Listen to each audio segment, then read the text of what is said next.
중부지방 곳곳에 이번 겨울 들어서 가장 많은 눈이 내렸습니다. 여기에 대한추위까지 몰려오면서 지금 도로가 얼어붙었습니다. 빙판길 사고가 우려되는데요. 취재 기자 연결해 보겠습니다. 정혜윤 기자. 네, 정혜윤입니다. 네, 자고 일어났더니 정말 세상이 하얗게 변했습니다. 제법 많은 눈이 내렸는데요. 얼마나 내렸습니까? 네, 중부와 호남 지방에 많은 눈이 내렸습니다. 충북 보은에 13cm의 가장 많은 눈이 왔고요. 인천에 8cm, 수원과 전북 익산 7cm, 서울도 6.6cm의 적설량을 기록하고 있습니다.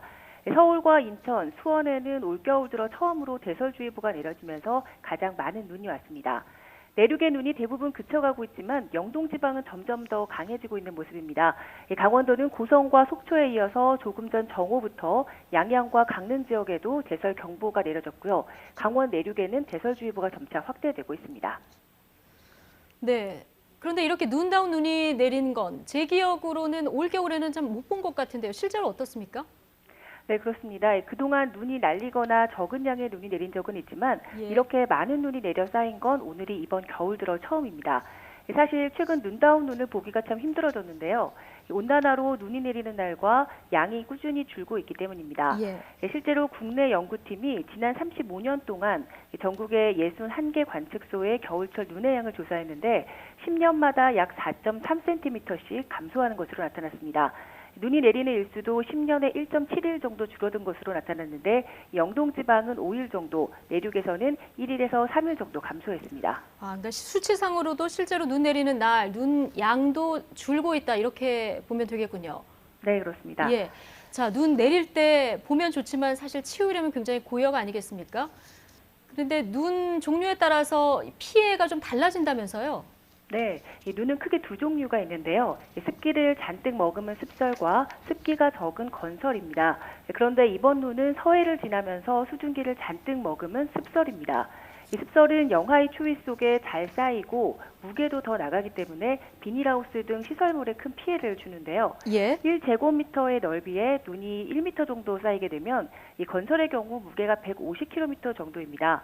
하지만 이 습설은 300kg 정도로 2배나 더 무겁습니다. 만일 폭 10m 또 길이가 20m 정도인 이 비닐하우스의 비교를 좀 해본다면요. 이 50cm 정도의 두께의 눈이 쌓이게 되면 비닐하우스의 경우 최대 30톤의 엄청난 하중이 걸리게 되는 겁니다. 실제로 2014년 겨울 경주 마우나오션 리조트 체육관 지붕 붕괴와 또 지난해 겨울 영동 지역의 비닐하우스 붕괴 사고 모두 습설이 집중된 것이 원인이었습니다. 그야말로 시설물 점검 철저히 해야겠네요. 자, 그런데 눈 그치고 나면 이번에 또 추위가 온다고 하는데 남아있는 눈 또 올까 걱정입니다.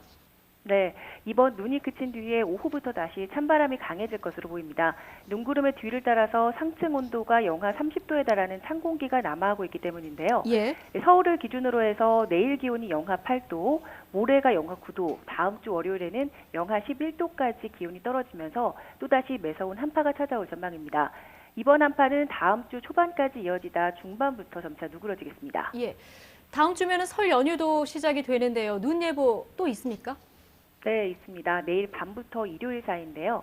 눈의 양은 이번보다 적을 것으로 보이지만 내일도 밤사이 전국에 눈이 내릴 것으로 보이기 때문에 빙판길 미끄럼 사고가 우려됩니다. 설 연휴 날씨에도 궁금하실 텐데요. 현재 큰 추위는 없을 것으로 보이지만 연휴 첫날과 마지막 날에 눈이나 비가 내릴 가능성이 있습니다. 자세한 연휴 날씨는 다음 주 월요일에 발표됩니다. 지금까지 YTN 정혜윤입니다.